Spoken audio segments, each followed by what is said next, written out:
It's been a while since I've made a provocative video, and I figured after some brainstorming, I figured I came up with a topic that's pretty good, and we should do a good job at offending both men and women. So stay tuned if that's exciting.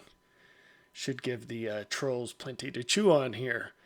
So the topic is female virginity and male income. And already right off the bat, you probably know where this is going. So let's have some fun. Jokes aside, um, as I think about all the things that we could talk about, this is probably the thing closest to what everyone can chew on right now uh, that has a ridiculously outsized effect. So, the background of where everyone is right this second, it interfaces with this quite nicely.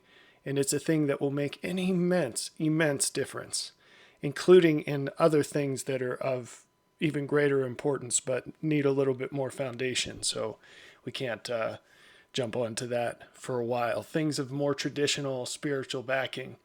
And I'll say right off the bat, and I think I've said this before in related topics, I am downright astonished at the lack of pastors, ministers, priests, etc., who are bringing up these topics, or parents, even what I would call wise parents, stray far away from this. And I think one big reason for that, in the case of the professional clergy, is they don't want to lose their jobs. They might know that this is true, but they're too cowardly to say it because they care more about their paycheck, which is an unfortunate and seemingly inescapable aspect of paid religion. But as far as the parents and maybe some other clergy, they may not know about these things, and maybe it's just a question of not knowing about it. So let's get into it. Um, the reason I chose these two topics is that I think that men and women have an inkling of importance of why this is important in the opposite sex, but not nearly to the degree they should. And meanwhile, both seem offended when the opposite sex actually cares about these things. And I think people should actually care about them a lot more, not less. So, for example, what you'll find is that many ladies today, they'll claim that the number of men they've been serious with doesn't matter. And if you want to test whether they're telling the truth, ask them the number. And what you'll find is they'll either lie to you, which you probably won't find out, with the person you're speaking with, but you can look on the internet. There are plenty of ladies who admit that they lie about this or encourage women to do so. Or if they don't lie to you, they will get extremely offended and they'll get really upset. Okay?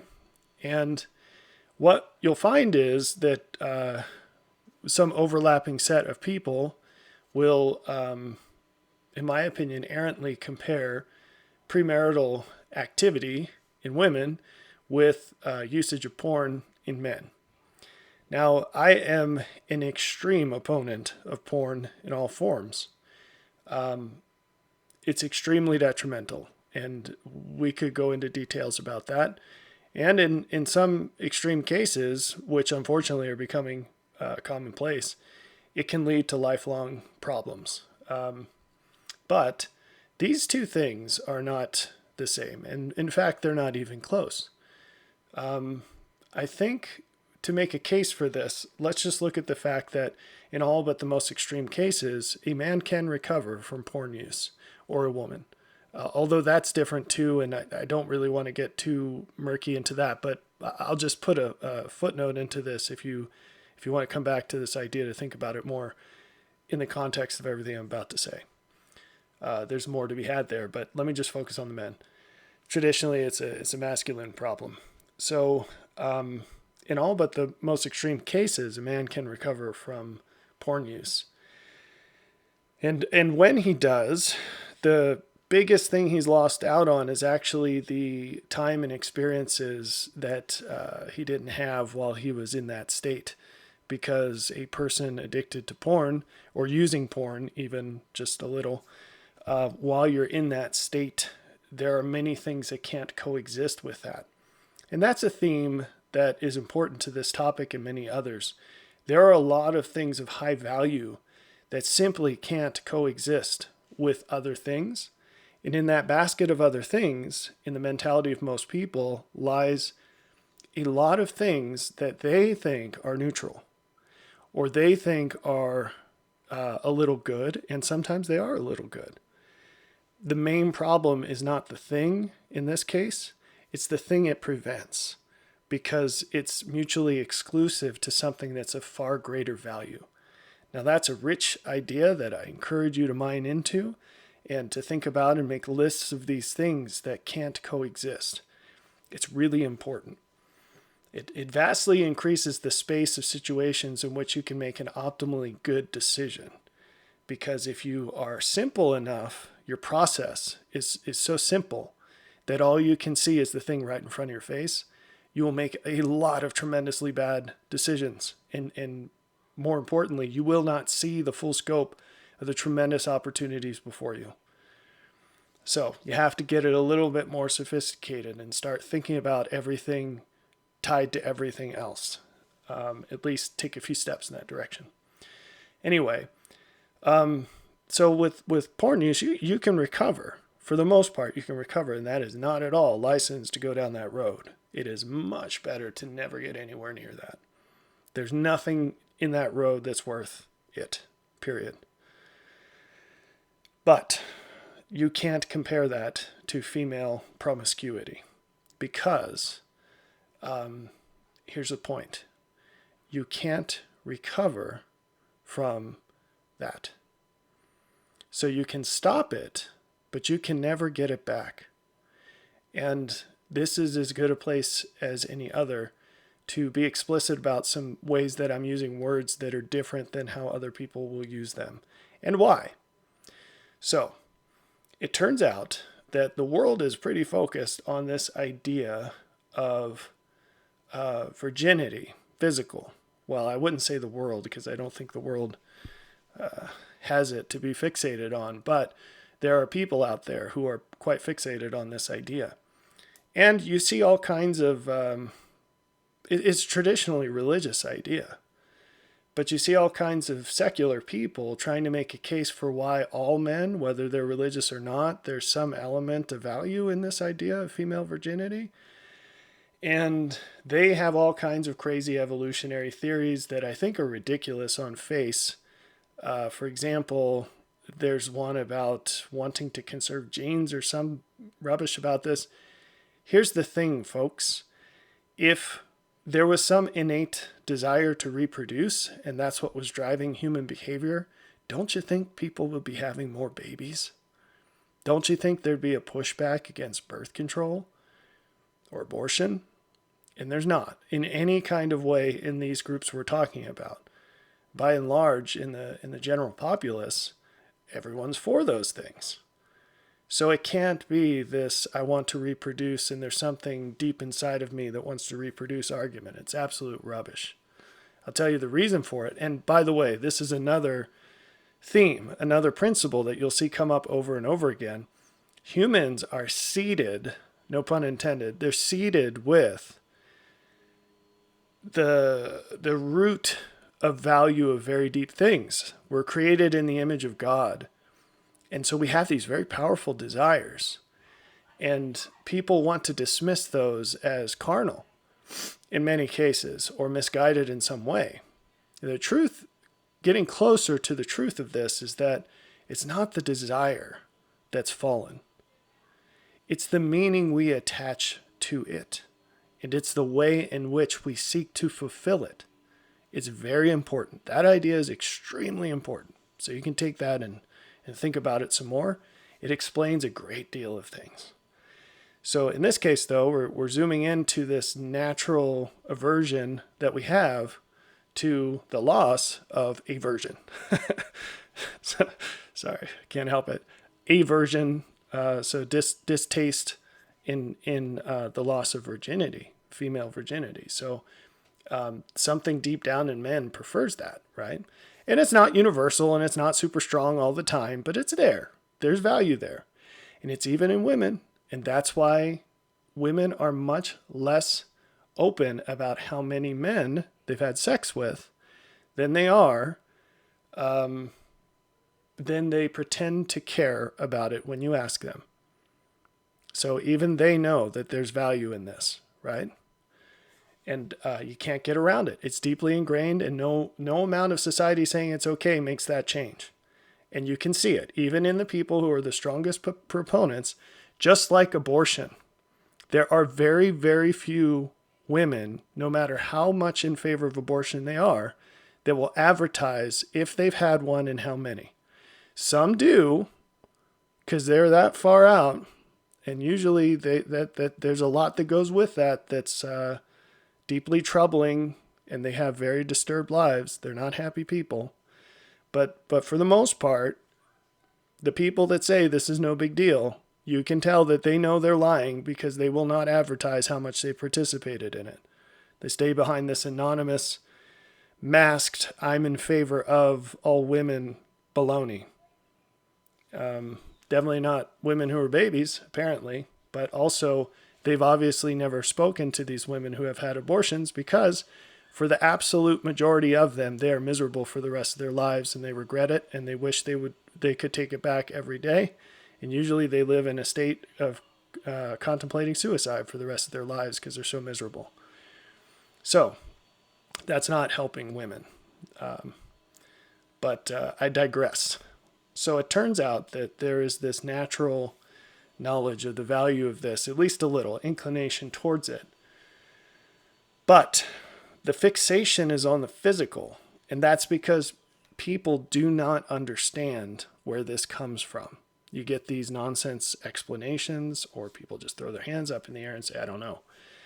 Let me tell you where it comes from. Again, it's because we're created in the image of God. This is deeply ingrained that it's valuable within us. Now, here's where we go wrong. Because we don't know why this is there, we mistake the description of what it's all about, because it's not the physical. This is not a question of some physical state, the presence or absence of a hymen, right? And I'm not trying to be graphic with this. I'm just trying to tell it how it is.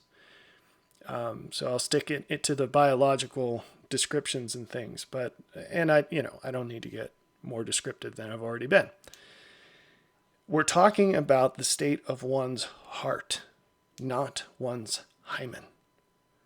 So you can have a virgin heart, even if, say, some terrible person did some terrible thing to you, and against your will, the physical state is no longer there. There is a spiritual element to the union of a man and a woman. And that is very, very, very important to understand. And I wish we had time and context for me to make that case. Maybe one day I'll make a video about that. I don't want to occupy too much time talking about all these things. But it's super important. So the thing about that spiritual link, and I'm talking about for women, it's different than men, and I'll at least try a little to explain why. That spiritual link, it can't be undone, and it can't be redone for women. It's a one and done thing. And so anything that comes subsequently has to be far less than what came before. And that's just an inescapable fact.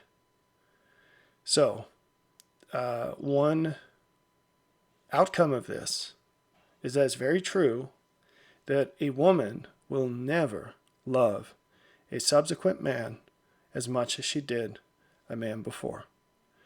So when you get cases, and you ask a lady about this, and I advise sticking to the over 40 group, they seem to be the most honest.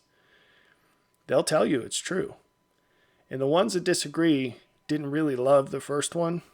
So you get like an Abigail and Nabal situation where her love for him was like charity love, not romantic love. And she did her best to take care of him, and he was a knucklehead and abusive and whatever. And then when she married David, she really loved him. And I bet if you asked Abigail, she'd say, well, I love David way more than Nabal. I didn't really even know what love was. But I loved him as best as I knew, but he just wasn't a very good person. So that's not really an exception to the rule. It's just a case where the first guy they were with, they didn't really love him. Or he was a total knucklehead or whatever. But the rule is it's one and done, and everything thereafter is worse. And that's just the way it is. So, what is the male equivalent of this? Because it's not a one-sided game. The male equivalent of this, as best as I can tell, is income. At least today, in the modern world, it's income. It may have been the case forever, but I really haven't thought about that. So, a smart woman, she'll absolutely have an income threshold on any man she will consider as a husband. And if she's really smart, that will also apply to every man she even dates. In fact, she'll go so far as to profile potential dates because she'll think about, well, this or that indicator means that this guy is broke and I'm not even going to pay attention to him. Now, a lot of ladies already do this, but I guess I'm defending that. And I think we need to see this more often with the good women. I think it's something you typically see with bad women. And we have names for these ladies like gold diggers. So good women ought to ask this. They ought to profile potential dates in terms of income. They ought to ask very early, maybe even before a date, what the guy does for a living or something like that to try to figure out how much money he has or earns, not has. And she should know that if a guy gets offended by this, it's a pretty big red flag that she shouldn't date him. Because it's honest, it's exactly what you'd expect to hear. You know, I've been on and conducted many job interviews. And there are questions that a candidate should ask and that an interviewer should ask. And when they don't, more often than not, it's a red flag that that is not a situation that's going to work out or shouldn't work out. So if a candidate doesn't ask the right questions, it's a pretty big red flag that they're not the right one for the job. And when they do ask the right questions, it's a strong indicator that they're a good fit. And vice versa with the employer, right? So that's actually, side note, that's a fun game for me to play because I interview people in a very different way for various reasons. But anyway, I guess that's irrelevant. The reason is this is fair game for a woman to ask is because a good woman, a wise woman, is going to know that the most important aspects of her, the value she receives from a husband, are absolutely, unavoidably, tightly coupled to his income. It's just the way it is. I mean, you could try to tie this to a bunch of caveats, but it's just the way it is. And a woman who lives her life that way and makes those decisions that way is going to be massively happier than a woman who does not. So, what sorts of things are tied to that? We'll get to that in a minute here. Because I don't want to fail to make the equivalency for men. So that's what a smart woman does when she's thinking about who to date. What about a smart man? And by the way, with both of these things, you have to realize that you're dealing with a very small segment of the population who crosses the threshold. You're not casting a net assuming that most of what's in there is good enough and then just flicking back a couple of fish. You're on a hunting crusade and I mean, there's people around here that they're looking for these monster elks. And elk, elks isn't the plural, elk. They're looking for monster elk. They'll hike 12 miles out into the wilderness to find this huge buck. And that's not even the most impressive part about it. They pack all that meat when they get one back. They might have to take multiple trips. And that's like up into the mountains on foot. So it's a really big deal. But they know that going out. They've got their pack set up for a hunting expedition. And they know that the most likely outcome is they'll come back empty-handed, and that's fine because they know what they're looking for. They have their standards and they will not drop them. They're not out there to get any old elk. They want the one with the most impressive antlers or whatever. Anyway, so what's the equivalent for men? Well, smart man will do the same thing with a woman in testing her previous promiscuity the smart woman will do with a man in testing his income. So he will profile ladies he's thinking about asking on dates to see how much of a slut she seems like, just to put it bluntly. You know, if she's got an Instagram and she's posing for random strangers all the time, that's a huge red flag. It's a deal breaker. Right off the bat, thank you for making my life easier because I don't have to take you seriously. And I know right off the bat that you're trouble. But how she dresses, how flirtatious she is with all these guys, whatever, that's step number one. But very early on, he'll ask questions to find out how many guys she's been in relationships with.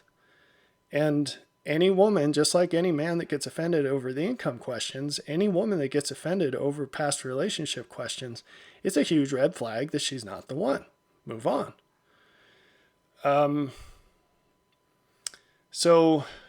This is justified, just like income is for women to ask about, because it's just the same.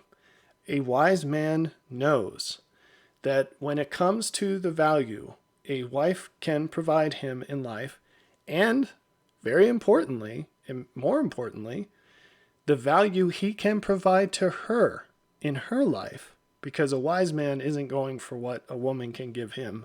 He's going for what he can give to a woman and what will be received and give her value, what she will value out of that, how much happiness she will receive because of who he is and what he does and who he has become. So he knows that all that stuff is very tightly tied to how many experiences and what kinds of experiences she's had with men in the past. And that's just the way it is. So let's move on. I do have notes in case you can't tell. So why is this? Okay. Here's the thing, and not to go off the deep end with this, we'll try to keep it brief. Men are designed to give. Women are designed to receive. Now, women give too, but what they give is conditioned on what they receive. They transform what they receive into something that's even better. And they transmit that to others who could not receive what they've received. Does that make sense? We can go deep into this. We could talk biology. We could talk spirituality.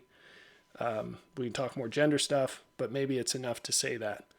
What a woman gives will determine her happiness. What a man gives will determine her happiness. The most direct path to joy is to maximize the value of what you give to others, period. You can take that one to the bank, even the one that just closed down. It's so valuable that it might reinflate that bank. So, I'm sorry, I'm trying to take it easy with the dad jokes, but you have 5 kids and then it just becomes normal. You can't stop it. It's like a snowball. What a man gives is going to be determined by who he becomes, who he chooses to become. What a woman gives is vastly, vastly determined by the quality of man she chooses for a husband. You can't get around that one, folks. And I'm going to tell you some reasons why. But a man's limits to give, those are not impeded by how much he's given to others, unless we're talking about limits in his resources. So, for example, if you read the Law of Moses, there are some instructions about polygamy.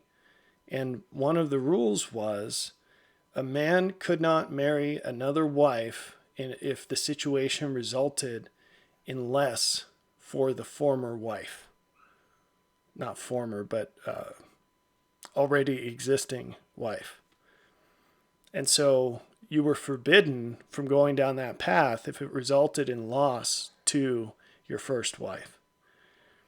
And that's a good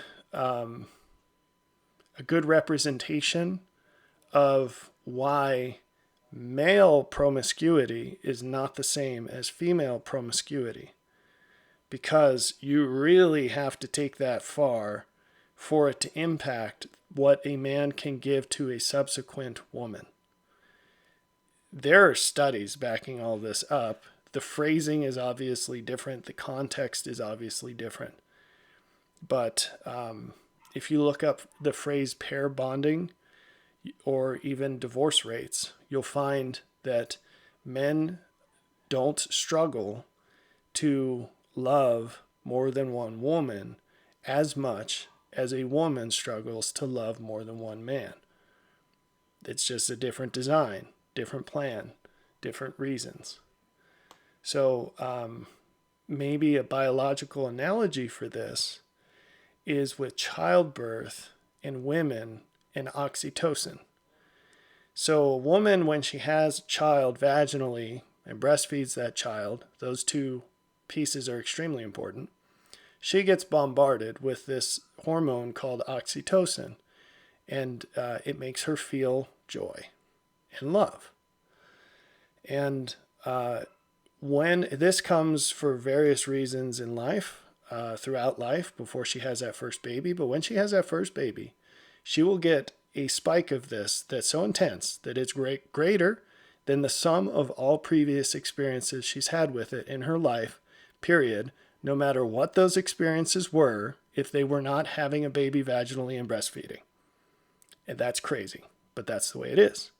And this is one reason why, after a woman has had a baby, she all of a sudden tends to vastly devalue things that she thought were the end-all be-all before, because it squishes that whole graph down comparatively. And so, for example, women, it's very common. They could be all about that career, and then they have a baby, and then all of a sudden, they don't want to work anymore. Or they just really resent the fact that they have to work. Or they experience huge cognitive dissonance because they've been taught their whole life that their meaning is what they can bring to an employer, and now their body is screaming at them that that's a lie. Anyway, so moving on. Let's talk about preparation, because one of the reasons I'm making this video is that I'm hoping that either directly or through older people, these truths can reach younger people for whom these decisions are still future events, and that they can get hit with some truth that vastly improves their trajectory in life. Because I'll promise you that once you hit about 40 years old, you will realize that the choices you made in the preceding 20 or 25 years are basically dictating your experience for the next 40. And that's a sad, sad realization for most people who have not thought about that, or who didn't accept that, who didn't live their lives in that way. And the fact is that we have two problems here. One is the people who are making the sacrifices to make the right choices, to become very high value people. They have a lot to contribute. They are not recognized for the value they have, and that is not good. And even sometimes, a lot of times, they don't recognize the value they have themselves, and that's even worse, because you really only need one other person to recognize your value for this to work out. But if you don't recognize your value, you will absolutely ruin your opportunities here, because you will pick some doofus and you will throw this tremendous treasure in the trash, dump gas on it, light it on fire, and then when it's done burning, pee on it. And that's a terrible, terrible waste, because what we're talking about is people that are less than 1% of the population on both sides of this. If you look at the statistics, we're talking about less than 1% of men and women in each of these who meet these thresholds. So, it is a treasure, and too often it's a buried treasure, and we need to fix that. So, those are the two sides. So knowing your own value and then recognizing that value in others so we can facilitate these matches. Because it's these kinds of people being together that are going to experience the greatest share of what God intended for men and women to have in this life. But it requires faith, because you will not figure these things out in time on your own. You have to hear it from someone else and then decide if you're going to believe the sufficient evidence that's provided you. And that's how it is with everything in the gospel, but there's a little bit more time to figure out most things. This one you have to do right away, especially if you're a young woman. Men, you've got a couple more years. And also the cost of messing up is far less for men. So again, might seem unfair, but that's the way it is. I promise you men get hit in other ways with the unfairness stick. So I'm just going to tell you right off the bat, a young man who's 26, who's prepared himself in this way, he has incomparable value compared to his peers. And there will be some wise young woman out there who sees that, recognizes it, and jumps on it. A young lady who's prepared herself to find husband at 18, 19, or 20 is of incomparable value to any other woman in terms of, or in the eyes of, a man looking for a wife. Okay? You will find so many people out there saying all kinds of crazy things about, if a woman's a couple years older, she'll have more money and more this and more maturity and more that and whatever. Let me tell you something. Quality men don't care about half the things that women think that they care about. They don't. And the things they do care about, they either can't be accurately measured before you marry someone, or they are ridiculously coupled to youth and inexperience with men. That's all there is to it.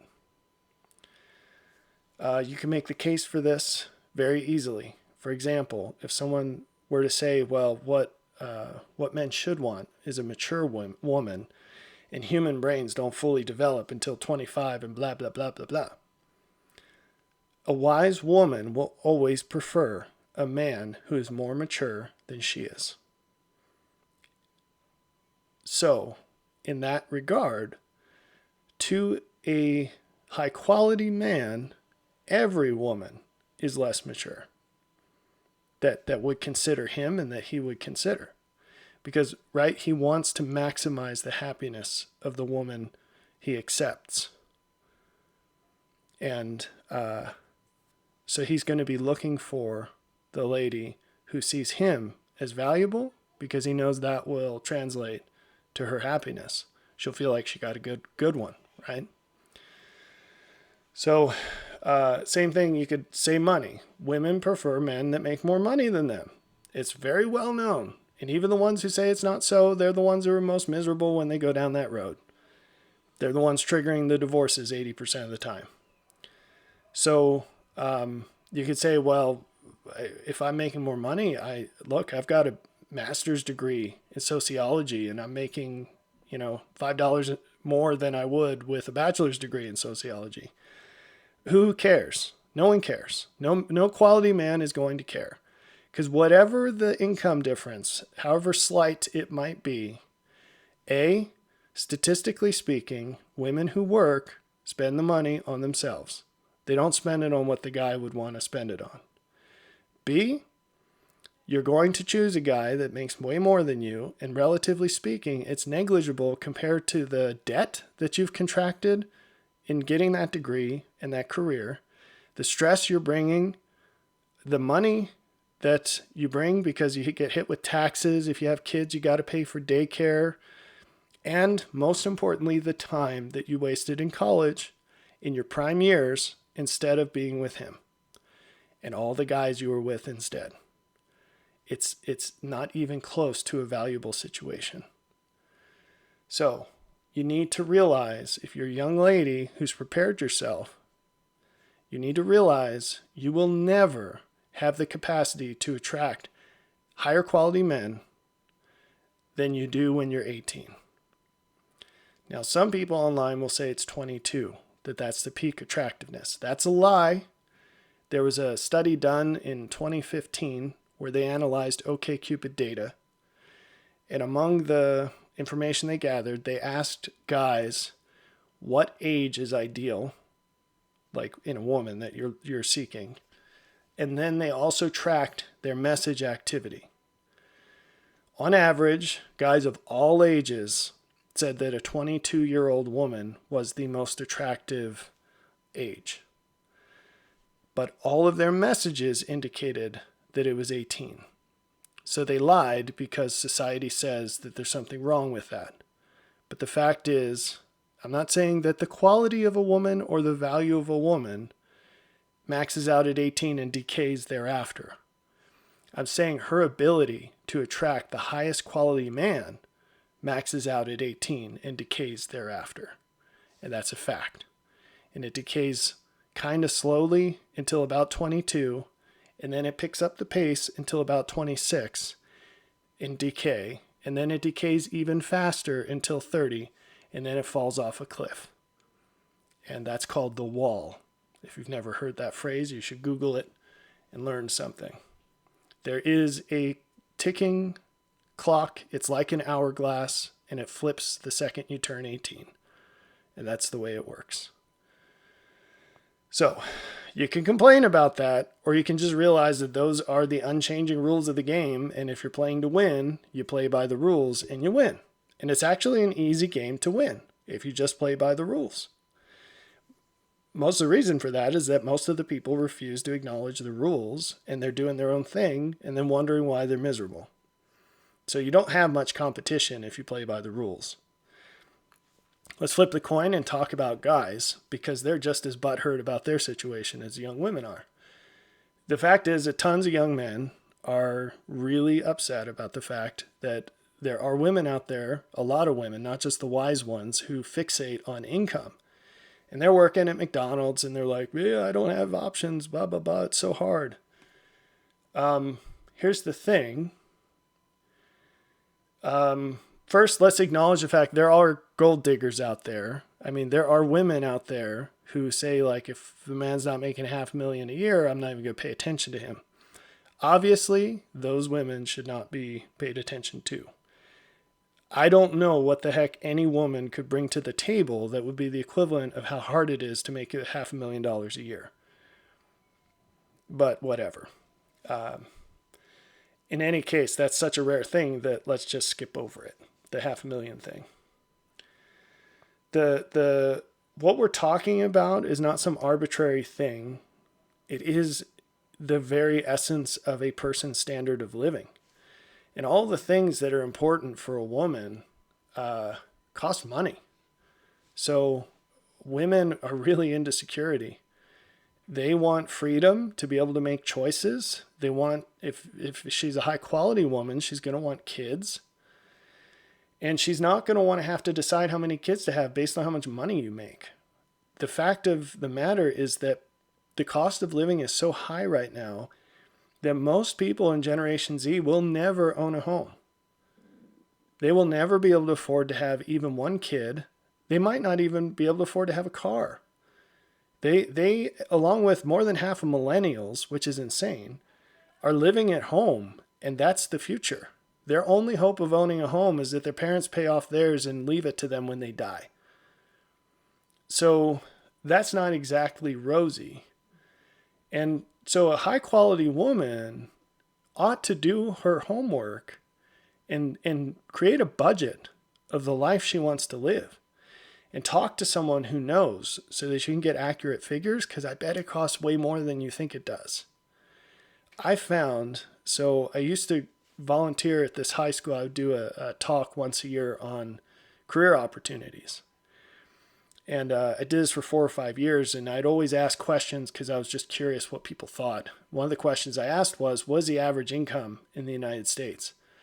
They were always like 50% higher than reality. Even the teachers didn't know. So people assume that life is a lot better than it is. A lot less expensive, a lot easier to find a good job, a lot easier to find a good spouse. It's just not that case. If you want to be average, you're going to be obese, miserable, divorced. It's not a good thing to be average. Okay? You have to be exceptional to be happy, because normal people are not happy, they're miserable. You have to rise above that. And that's just going to continue to be more the case as things fall apart in society, which we're really far into that, and it's just going to keep getting worse. So you need to rise above that, right? And so if what a guy's thinking is he's just going to roll out of bed and get a job, and that's going to be enough to, whatever he applies to within walking distance, zero skills, walk on kind of job, and that's going to be enough to pay the bills. I mean, don't be surprised when that doesn't happen, right? I think that's always been the case. It's just that far more people expect that kind of magic, money making today than they ever did. When I was in high school in the Cretaceous period, I grew up really poor. And I said, you know what? There's 2 things in my life that I will not do. One, I will not abandon my kids because I know what it's like to not have a dad around. And I will not ever do that. And 2, I will not be poor. And I won't make my kids be poor through the choices I make. And so I decided what I was going to do with my life around those 2 things. And it was possible then. And the choices are a little different today. In a lot of ways, I think they're easier. For career, it's easier to get into and easier to pick. But you can pick careers where you make decent money. And it's really not that hard. Because again, like, are there enough jobs out there where every man can make way more than average? No.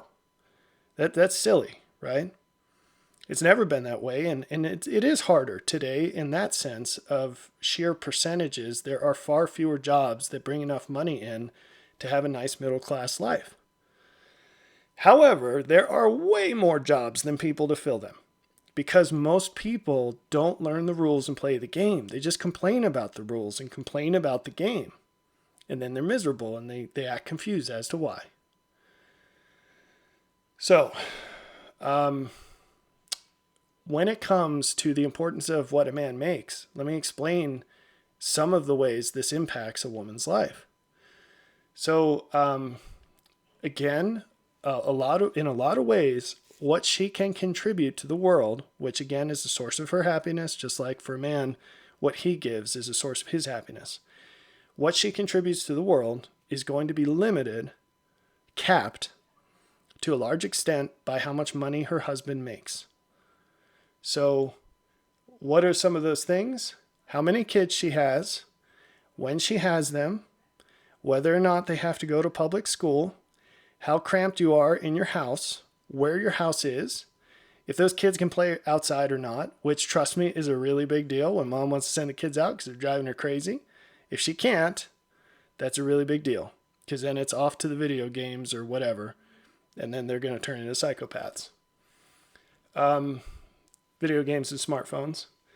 How stressed out she is, because women don't like worrying about money. I don't think anybody likes worrying about money, but the poorer you are, the more that's going to come up. You're going to fight about it. You're going to have to make all these choices you don't agree on because it's a zero-sum game. And she wants to go on vacation, but you can't afford it. And you're trying to tell her that, and you're fighting about it, or whatever.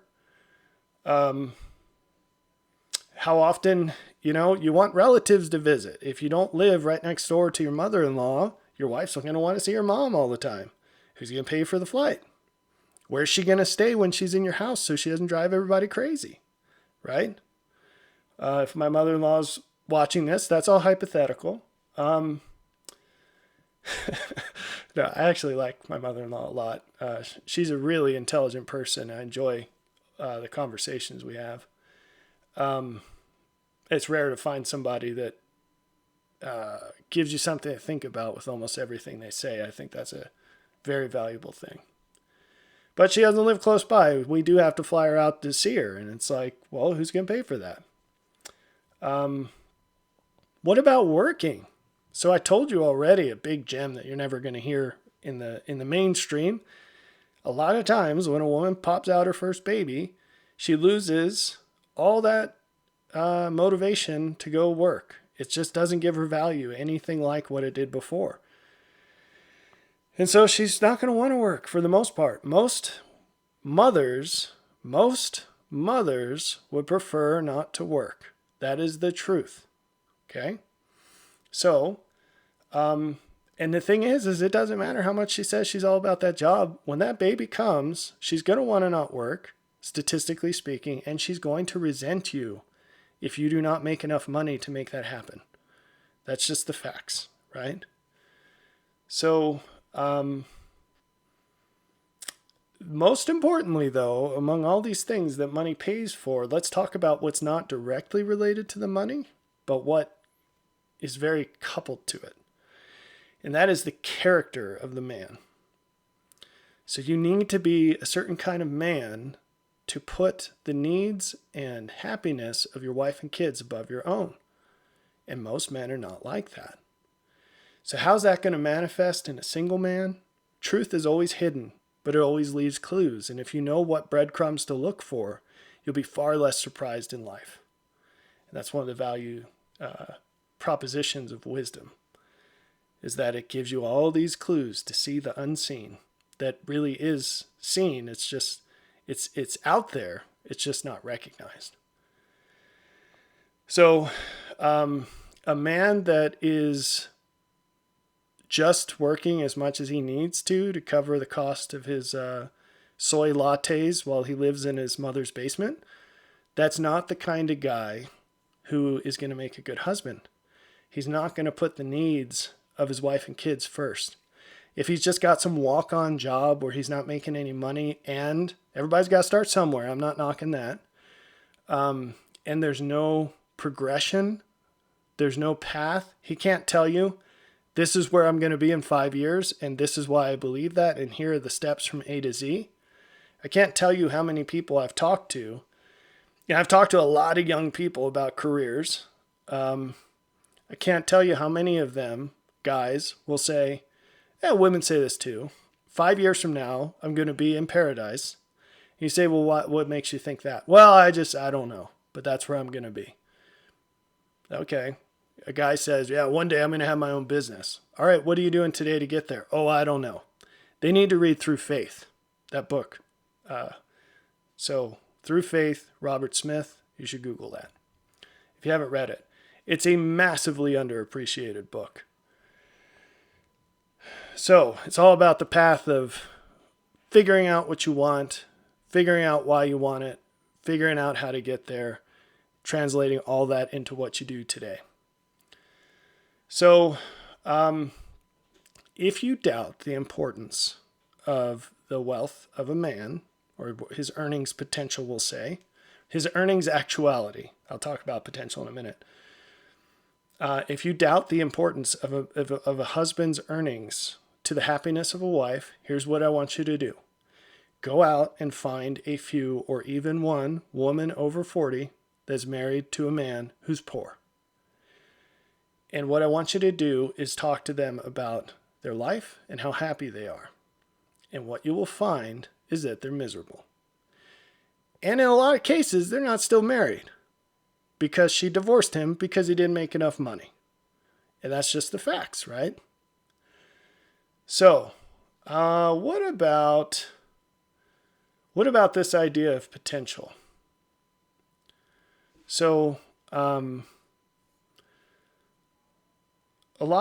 jumping around my notes here. Let me wait on that. I mentioned a threshold. So what should that threshold be? At what income does a man become a potential husband? I would say today in the United States that if you are a woman and you're still young, so let's say under 25, and you have not been promiscuous, and when I say that, like, just to be totally black and white clear, I don't mean a little, right? I mean, you have never been in love with a man who wasn't your dad or your brother or your uncle. So, because you dated to marry and you only went on dates with guys who you didn't see a reason, a deal breaker up front, and you never went on a subsequent date with a guy who you saw a deal breaker in. And so most times you say no when a guy asks you out. And when you do say yes, most times it doesn't go to date number 2. If you're that kind of lady, and I don't know why on earth you'd ever think for more than 0.0002 seconds about dating a guy who's not already making at least $80,000 a year right now today in the United States. Now, I think that's being generous, because if it were my daughter, I'd say 100,000 if you're in that boat. Okay, you've qualified for that in the ways I've described. Because it's freaking expensive to have a wife and kids. You don't want to be in a position where you can't have a kid because you don't make enough money. Or I don't know, you need to sell your kidney to get your kid a new pair of shoes. And that's just going to be more expensive as every day goes by. So, pivoting here, the guy needs to be making this money already. Potential income is not income. Here's the thing. Why on earth would you reduce the most important decision you'll ever make as a woman to a roll of the dice? When everything is structured, we talked about, getting hit with the unfair stick. It's true that it's obscenely important to make the right decision here. You only get one shot as a young woman. And you have to make it at the time in your life when you absolutely have the least information to make it wisely. This is why you should definitely find some older people that you trust and lean towards, I don't think arranged marriages are a good idea, but I do think that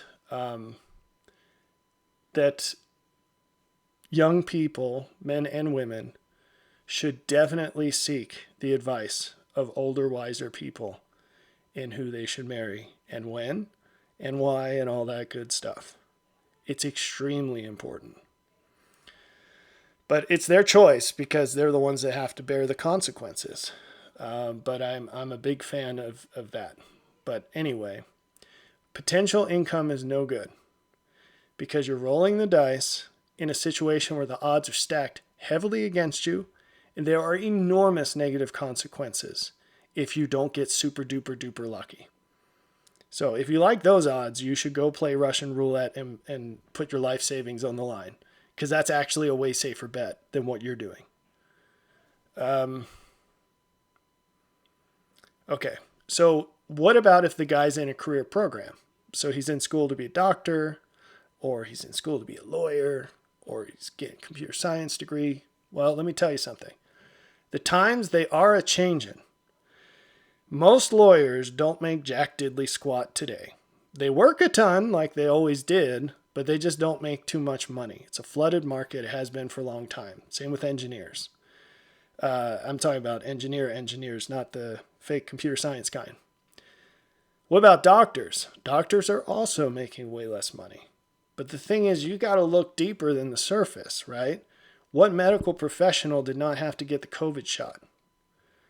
So this is that coexisting, mutually exclusive dependency thing I brought up earlier. It's all well and good to think historically this one job was stable or that one job was stable, right? Maybe historically being a cop wasn't a terrible idea. Today it is. There's massive anti-police sentiment. If you're a white dude, there's massive anti-white dude sentiment. If you get into that career, you got to take this shot. Who knows what the next shot-like thing is going to be? the retirement's good, but municipalities are broke. So what do you do when you take this crummy job that has like a 95% divorce rate because you're never home and you're working crazy hours all the time and you don't have enough money to pay the bills early on? It's a job that doesn't pay well in the beginning. It pays really well in the end. Yeah, so what happens when you deal with that for 20 years and then there's no retirement? And the municipality says, yeah, we know, we promised you this, but there's no money, so guess what? So you got to think. Doctors, too, malpractice insurance keeps going through the roof. You know, a lot of ladies get suckered into dating a guy that's a pre-med student. They're like, he's going to be a doctor. If he gets into medical school, right, which is increasingly hard if you're a white dude, and it pays worse than it ever did. So, and you're not going to see him ever. He's never going to be home, right? And then I mentioned computer science. That used to be a fantastic career to go into. When I was making those decisions, in my analysis, it was the best one. Not anymore. All these tech layoffs going on. And so what's the golden ticket today? If I had to pick one, I'd say trades. So now I'm shifting into advice for young men. You don't have to go to college to make six figures. It's harder to make six figures in the trades than some other jobs, but the trades are exploding in demand. And if you're not on fentanyl and you have an IQ above 85, you're qualified, right? So I'm not saying it's easy work. It's hard work. That's why no one's signing up, right? But it is wonderful work. I've been a roofer. Amongst many things I've been paid to do. I've done construction and roofing. And it is hard work, but it is satisfying work. It's not work for old guys. That's one of the considerations you got to make. But if you get in early and you climb up the ladder and you end up having your own business, I'm not saying roofing is the way to go, by the way. I'd say plumbing is much better. Be an electrician, an HVAC tech. Those are all great jobs, a machinist. But you got to do the research. A lot of these things are regionally tied, right? But in general, they pay really well from day one. You get a paid apprenticeship. You might be making $40,000, $50,000, $60,000 from day one in a paid apprenticeship rolling right out of high school, right? And it only goes north from there. Now, again, all trades have different career paths and salary projections over time. But this is a wonderful way to get established early, stack up some cash, avoid any college waste of time or debt. And then you have the ability to live in a rural area. They're in super high demand in rural areas, tradesmen. And maybe get into your own business eventually, right? It's a wonderful track these days. So you know, I've got kids, and for a while I was really directing them in this direction. And the only reason they're not on that track right now is because we had some opportunities open up in my own business, and they're doing that. They're working towards that instead right now, and that just worked out better for our particular situation. Anyway, you got to get off your butt and look into what's out there. Talk to some people who are doing it and get all the information and get on it. It's really not some impossible thing. It's right there. The opportunity is right there. No one else is competing with you. You can walk right in and be in an awesome situation right off the bat, and it'll just get better over time. So don't think that you're priced out of the market. If you're young and you're healthy, you can really get far in this world still. Might not always be the case, but it's still the case right now. There's absolutely a path for you to get to the place where you can have something to offer a high quality woman if you're a young man. Now, once you hit 26, you're starting to push against time, and it's kind of getting too late. You're going to have to work way harder, make way more sacrifices in less time to make up for lost time. Because what happens is, women have a clock, Men have a clock too. I made a video about this, and they're different clocks. But what happens is wise women are going to profile you in terms of your income potential. They're also going to profile you in terms of how old you are. Because if you're single over a certain age, you need to have a really dang good reason. And the number of reasons dwindle with every passing year. So there's that. Okay. Let me see if there's anything else here. Let's sum this up. Okay. The value of young people who have prepared themselves for marriage is immensely more than the credit they're currently given. But the number of people who qualify for that are very few. We're talking less than 1%. And I'm not pulling that number out of thin air. If you go to I Got Standards Bro, which is an app online, you can punch in demographic information. And I just did this morning to make sure I'm not making things up. Number of young men who are single, not obese, any race between 25 and 30 that's 0.57% of men in this country 25 to 30. So even limiting by the age window, you're talking close to 0.5%, not much more than 0.5% of men in that window. So you're looking for a diamond in a whole giant pile of excrement. But they exist. And you need to go to where they're found. I've made other videos on that. That's not what this is about. This is about qualifying yourself. So men, you have a golden ticket to be less than 1% in the top 0.5% of men. I've just given you the golden ticket in this video. Women, the percentages are basically the same. They're harder to find, but they're basically the same. And you have a golden ticket. Your golden ticket's even easier. The guys actually have to go and do stuff. Your golden ticket is to not do stuff, right? So that's nice. It's nice and easy. And if you qualify yourself in this way, please, please, please have standards and do not throw it away. It's really, really important for everything that's going to come. So if you're an artist and you're making a sculpture, the first important choice is the block of stone.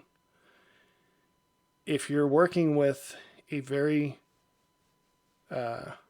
faulty block of stone from day one, there's just way less that you can do with it. For the times that are coming, we need really high quality people pairing up with really high quality people.